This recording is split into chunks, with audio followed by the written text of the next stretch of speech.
नमस्कार, खबरों की खबर में आपका स्वागत है। मैं हूं संकेत उपाध्याय। आज एक बहुत अहम मुद्दे पर हम ये कार्यक्रम कर रहे हैं और वो ये है एक नया वेरिएंट। अब वेरिएंट किस चीज का? कोरोना वायरस का। अब आप सोचेंगे अभी अभी तो मुक्ति मिली, किसी तरीके से मामले कम हुए हैं। चुनौती अभी खत्म नहीं हुई है, क्योंकि वो डेल्टा वेरिएंट था जिसने एकदम तबाही मचाई हुई थी और अब एक डेल्टा प्लस वेरिएंट भी आ गया है। क्या है वेरिएंट, इसके बारे में क्या क्या जानना जरूरी है, आइए आपको बताते हैं। तो कोरोना वायरस के डेल्टा वेरिएंट का ये एक म्यूटेशन है, यानी कि जिसकी वजह से दूसरी लहर आई थी, सेकेंड वेव आई थी, उसी का एक वर्जन है। वायरस ऐसे ही काम करता है, धीरे धीरे अपना वर्जन बदलता रहता है। स्पाइक प्रोटीन में म्यूटेशन से ये बना है, ये वर्जन ज्यादा संक्रामक हो सकता है, ऐसा अब इस शुरुआती जांच में पता चला है। क्योंकि देखिए अभी क्योंकि सब कुछ नया है, इस वजह से अभी धीरे धीरे इसके बारे में जानकारी मिल रही है। और अभी कल रात ही इसको स्वास्थ्य मंत्रालय ने वेरिएंट ऑफ कंसर्न घोषित किया है, यानी कि ये चिंता का विषय है ये वेरिएंट। अब डेल्टा प्लस वेरिएंट तेजी से फैलता है क्या, ये एक बड़ा सवाल है। ये इसमें और डेल्टा में क्या फर्क? ये वेरिएंट ज्यादा संक्रामक है, अब तक ये जानकारी पता चली है। फेफड़ों की कोशिकाओं के लिए ज्यादा खतरनाक है, यह भी जानकारी अभी शुरुआती जांच में पता चली है। वायरस की जो जीनोम सीक्वेंसिंग है उससे जुड़े INSA-CoG की रिसर्च है, जिसमें यह सारी बातें सामने आई हैं। और रिसर्च हो रही है और शोध हो रहा है, लेकिन शुरुआती पड़ताल में यह पाया गया है कि यह ज्यादा खतरे वाली बात है ये वर्जन। अब एक बड़ा सवाल, क्या वैक्सीन कारगर होगी या नहीं? देखिए सीधी सी बात है, अगर वैक्सीन लगेगी और अगर उस पर ये उसको निष्क्रिय बना देती है वैक्सीन, तब तो कोई दिक्कत नहीं है। पर ऐसा होगा या नहीं? मोटे तौर पर कोविशील्ड और कोवैक्सीन डेल्टा वेरिएंट पर कारगर थी, मोटे मोटे तौर पर। यह राजेश भूषण जो स्वास्थ्य सचिव हैं उनका कहना है। लेकिन इस वेरिएंट पर यह कारगर सिद्ध होंगी या नहीं, इस पर अभी शोध और स्टडी दोनों बाकी है। तो यह मत सोचिए कि अगर वो थोड़ा बहुत डेल्टा पे काम कर रहा था तो ये जो नया वेरिएंट आया है उस पे भी काम करेगा। हो सकता है ना कर रहा हो, फिर क्या करेंगे? और ये फैलना शुरू हो गया है। अब डेल्टा प्लस वेरिएंट जो है उस पर एंटीबॉडीज, यानी कि आपके शरीर में जो एंटीबॉडी बन जाती है बीमार होने के बाद या वैक्सीन ले लेने के बाद, तो वो जो मोनोक्लोनल एंटीबॉडीज हैं वो कारगर हैं या नहीं, शायद ज्यादा असरदार ना हो, ऐसा एक्सपर्ट्स का मानना है। तो ये देखिए, ये एक चिंता की बात है, खतरे की नहीं लेकिन चिंता की बात है कि अगर एंटीबॉडीज काम ही नहीं करती हैं तो फिर ये वर्जन, तो फिर ये किसी को भी हो सकता है। मतलब अगर आपको 2 महीने पहले हुआ हो तो ऐसा हो सकता है कि इस वेरिएंट के हिसाब से भी आपको कोरोना वायरस हो जाए।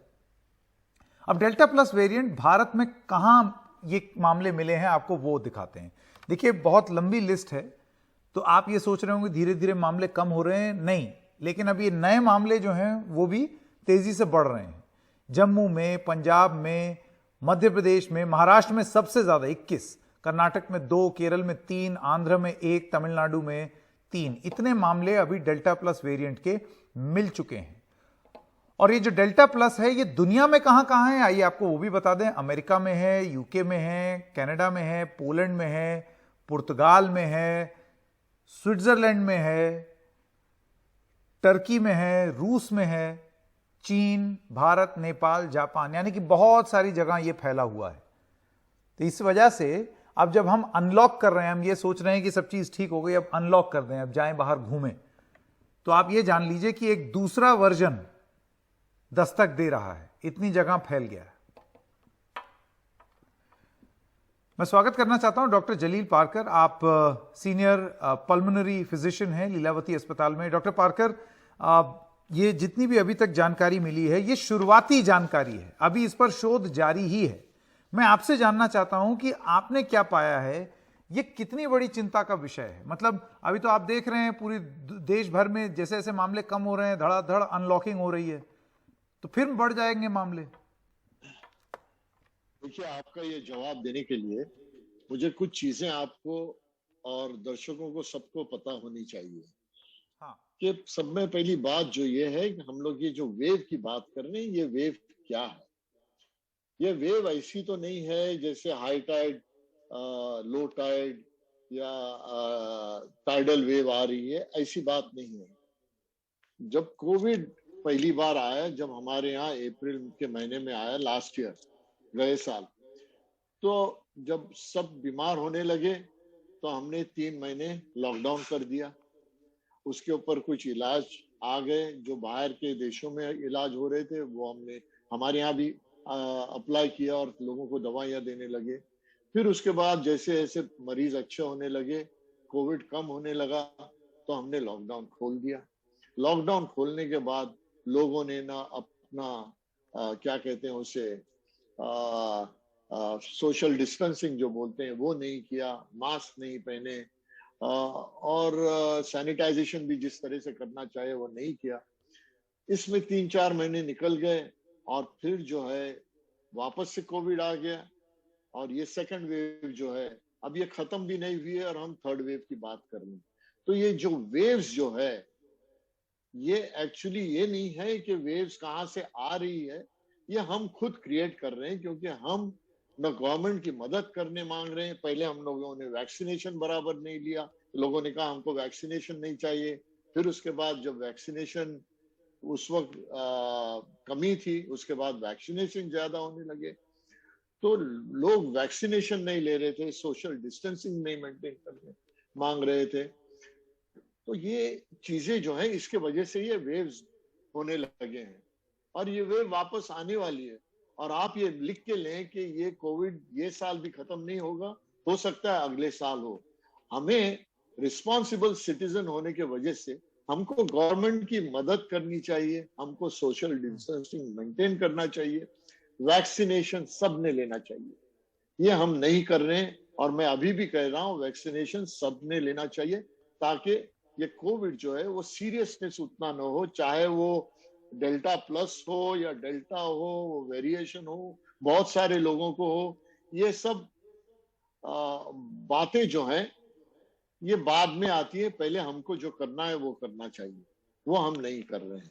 दूसरी बात ये है कि सारे मुल्क में, हमारे ही देश में नहीं, यूरोप में बोलिए, यूएसए में बोलिए, जर्मनी में बोलिए, फार ईस्ट में बोलिए, जहां मिडिल ईस्ट में बोलिए, जहां पर भी आप देखेंगे कि जो दवाइयां थी, WHO भी है रिस्पॉन्सिबल, हम सब रिस्पॉन्सिबल है। हमने जो दवाइयां रखी थी वो दवाइयां हमने शुरू की, फिर बोले ये दवाई काम नहीं आती, फिर बोले वो दवाई काम नहीं आती, रेमडेसिविर काम नहीं आ रहा है, टोसिलिजुमैब नहीं देना चाहिए, प्लाज्मा नहीं देना चाहिए, फिर उसके बाद बोले फैबीफ्लू देना चाहिए, फैबीफ्लू भी बोले आप नहीं देना चाहिए, स्टेरॉइड्स बहुत देना चाहिए, स्टेरॉइड्स दे दे के लोगों को तो म्यूकोरमाइकोसिस हो गया है, ऑक्सीजन की कमी होने से इंडस्ट्रियल ऑक्सीजन दिया, जिसके वजह से म्यूकोरमाइकोसिस, फंगल इन्फेक्शंस बढ़ने लगे। तो हम दे क्या, अभी आपने 1 महीना भी नहीं हुआ था, आपने कॉकटेल शुरू कर दिया। अब आप बोलेंगे कि कॉकटेल वो काम नहीं कर रहा है डेल्टा प्लस वेरिएंट पे या डेल्टा वेरिएंट पे, तो फिर देना क्या है? मैं तो ये कह रहा हूं कि हम किसी को भी आज तक कोविड के बारे में कोई मालूमात नहीं है। ये बहुत हमने बड़ी बात बोली जो आपने। इलाज हैं मौजूद, उससे कोविड के पेशेंट को बचाना चाहिए। वैक्सीनेशन करेंगे तो पेशेंट्स जो हैं वो सीरियस नहीं होंगे, वो वेंटिलेटर पे नहीं जाएंगे और उनका ध्यान नहीं होगा। तो हमें भी सीरियसली लेना चाहिए।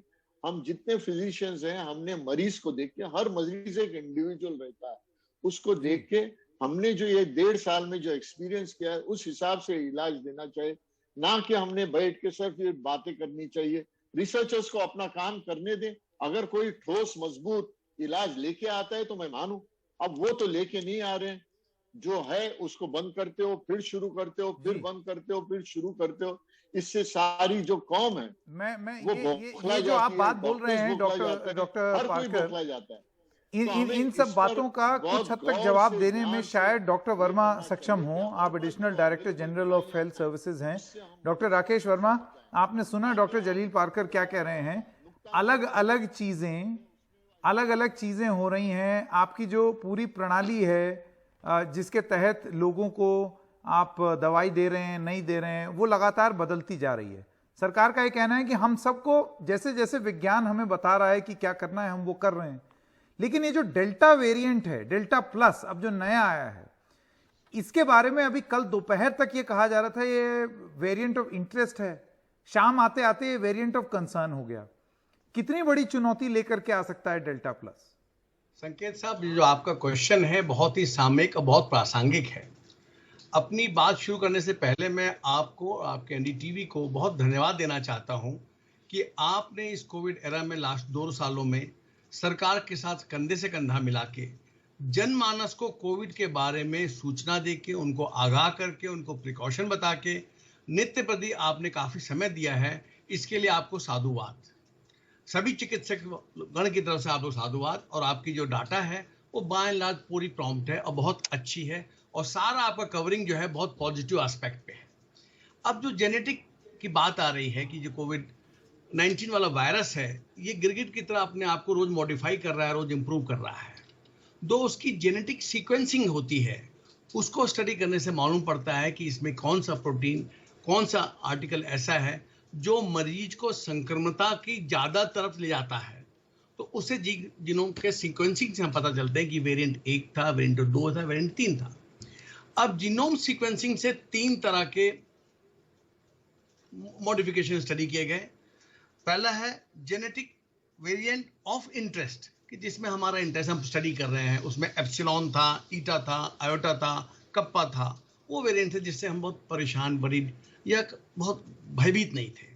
उसके बाद आया वेरिएंट्स ऑफ कंसर्न, कि इसको देख के हमको वॉच करना है कि हमारे जनमानस में, हमारे देश की इतनी बड़ी पॉपुलेशन में ये कितनी तेजी से फैलेगा, किस किस को असर कर सकता है, उसके क्या कॉन्सिक्वेंस हो सकते हैं। उसमें जो आया है वो है alpha, beta and delta, and then delta plus, जिसके बारे में अभी मनन हो रहा है, चिंतन हो रहा है, स्टडी हो रही है, उसके कॉन्सिक्वेंसेस को देखा जा रहा है। तीसरा वेरिएंट है वेरिएंट ऑफ कॉन्सिक्वेंस। लकीली आज तक WHO ने वेरिएंट ऑफ कॉन्सिक्वेंस में किसी भी जीनोम को नहीं रखा है। अब बात आई दूसरी, डॉक्टर जलील पारकर साहब ने कहा, काफी मुफीद, काफी ठीक कहा, लेकिन मैं आपके चैनल के माध्यम से ये बताना चाहूंगा कि भारत सरकार की तरफ से, स्वास्थ्य मंत्रालय की तरफ से, स्वास्थ्य मंत्रालय के शीर्षस्थ स्तर की तरफ से और भारत सरकार के शीर्षस्थ स्तर की तरफ से कोई भी कोताही नहीं बरती जा रही है। जैसे कि आप जानते हैं 2019 के पहले इस बीमारी का पता ही नहीं था। सार्स होती थी, फेफड़ों की बीमारी होती थी, सांस फूलता था, गले में दर्द होता था, वो रूटीन दवाइयों से, एंटीबायोटिक से, प्रिकॉशन से, इनहेलेशन से, ऑक्सीजनेशन से ठीक हो जाते थे मरीज। 6, 7, 8 दिन के बाद मरीज ठीक हो जाते, अपने घर चले आते थे। मॉर्टेलिटी यानी अगर 100 मरीज अगर पीड़ित हुए हैं तो उसमें से केवल 1 मरीज को अस्पताल भर्ती होना पड़ता था। उन 1 मरीज में से भी सिर्फ 1 या 2 मरीज को ऐसे थे जिनको हम बचा नहीं पाते थे पूरे इंटेंसिव केयर के बाद। लेकिन इस कोविड एरा में जो 2020 ने फेज देखा और जो 2021 ने फेज देखा, उन दोनों में बहुत वेरिएशन था। एकदम से पेशेंट जो ज्यादा कॉम्प्लिकेशन वाले थे वो सामने आए। तो अब ये जो पूरी स्टडी चल रही है, पूरा हम लोग सोच रहे हैं, वो इसलिए सोच रहे हैं कि हमको ये देखना है कि जो नया डेल्टा वेरिएंट आया है या डेल्टा प्लस वेरिएंट आ रहा है, उस पे भारतवर्ष के लोग कैसे रिएक्ट करेंगे, जब उनके शरीर में, उनके गले में, उनके फेफड़ों में। पूछना चाह रहा हूं डॉक्टर वर्मा, अभी आप इस स्थिति में हैं कि आप हमको ये बता सकें कि ये डेल्टा से कितना ज्यादा घातक है? जो हम झेल चुके हैं दूसरी लहर में, उससे ज्यादा कितना घातक है? तीसरी लहर को देखने के बाद, दूसरी लहर को देखने के बाद हम सभी लोग, चाहे वो मीडिया के लोग हों, चाहे स्वास्थ्य मंत्रालय के लोग हों, चिकित्सक हों, पैरामेडिक्स हों, नर्सिस हों, सपोर्ट सिस्टम हो, सभी ज्यादा अलर्ट भी है, ज्यादा वरीड भी है, क्योंकि इसके केसेस अभी बहुत ज्यादा निगाह के सामने नहीं आए हैं। तो इसके बारे में पॉस्टुलेशन करना बहुत प्रीमेच्योर होगा। लेकिन हम सभी लोग जो लोग देश की सुरक्षा के लिए, बीमारी से सुरक्षा के लिए इन्वॉल्व हैं, वो सभी कंसर्न भी हैं, इंटरेस्टेड भी हैं और पूरे प्रिपेयर्डनेस की कोशिश भी कर रहे हैं कि इसके लिए हम क्या करें। जहां तक दवाई की बात है, कोई बुलेट मेडिसिन अभी आज तक कोविड-19 के लिए नहीं बना है। तो जीटा प्लस के लिए भी कोई कोविड-19 वैक्सीन के लिए कोई बुलेट मेडिसिन नहीं बना जो कह देंगे मैजिक बुलेट है, ये गोली खाते ही आप ठीक हो। और अभी हमें ये भी नहीं मालूम कि जो मौजूदा वैक्सीन है वो इस पर काम करेंगे या नहीं। देखिए, जो कुछ रिपोर्ट्स आप और मैं हम दोनों पढ़ रहे हैं, उन रिपोर्ट्स के हिसाब से ये बिल्कुल साबित हो रहा है कि जिन लोगों ने दोनों डोज वैक्सीन की लगवा ली है, उनको कम से कम 3 चीजों से बचाव हो रहा है। हॉस्पिटलाइजेशन के चांसेस कम हो रहे हैं, यानी कि अस्पताल में जाके भर्ती होकर इलाज कराने के चांसेस सब्सटेंशियली कम है। उनको आईसीयू अगर भर्ती भी होना पड़ा तो आईसीयू में जाके भर्ती होने के चांसेस बहुत कम है। तीसरी बात, death rate, mortality rate substantially कम है। एक्सेप्शंस आर देयर, कुछ अपवाद हैं, कुछ ऐसे लोग हैं जिन्होंने दोनों वैक्सीन लगवाने के बाद ऐसा, लेकिन अधिकांश लोगों में जिन्होंने 2 वैक्सीन की डोज लगवा ली, मतलब वैक्सीन काम उनको करेगी। पहली बात सीरियस बीमारी नहीं हुई, अस्पताल में भर्ती होने की संभावना कम पड़ गई और आईसीयू की संभावना कम पड़ गई और मृत्यु दर में सब्सटेंशियल गिरावट आई, काफी बचाव हुआ। तो वैक्सीन हर वेरिएंट के लिए इफेक्टिव है। ये मत तो सोचे इसका कोई मतलब ये जल्दी से, इससे पहले कि ये डेल्टा प्लस आग उगले और बहुत तेजी से बढ़े, जल्दी जी। से जल्दी लोगों को वैक्सीन दिलाना बहुत जरूरी है। बिल्कुल डॉक्टर जरूरी है। वर्मा? जी, जी, मेरे बिल्कुल पास समय जरूरी खत्म है। हो गया, पर डॉक्टर वर्मा और डॉक्टर पार्कर, आप दोनों का बहुत बहुत धन्यवाद। इस नए वेरिएंट के बारे में आप पढ़िए जरूर और जानिए जरूर, क्योंकि आप झेल चुके हैं अभी कुछ महीने पहले कि इसी का एक रूप डेल्टा, उसने क्या किया था।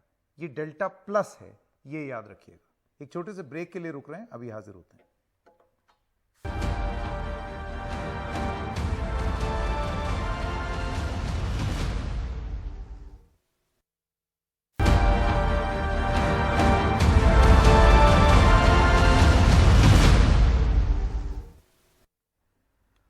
और कोरोना वायरस के डेल्टा प्लस वेरिएंट को वेरिएंट ऑफ कंसर्न क्यों कहा जा रहा है, ये बता रहे हैं एम्स दिल्ली के डायरेक्टर डॉक्टर रणदीप गुलेरिया। ये डेल्टा प्लस वेरिएंट है, डेल्टा के ही लीनिएज से है और डेल्टा एक वेरिएंट ऑफ कंसर्न है। साथ साथ इसमें जो स्पाइक प्रोटीन में म्यूटेशन हुआ है 417 जो है, वो हमने और भी म्यूटेशन में देखा था और उससे ये देखा गया है कि इससे ये जो वायरस है ज्यादा इन्फेक्शियस हो जाता है।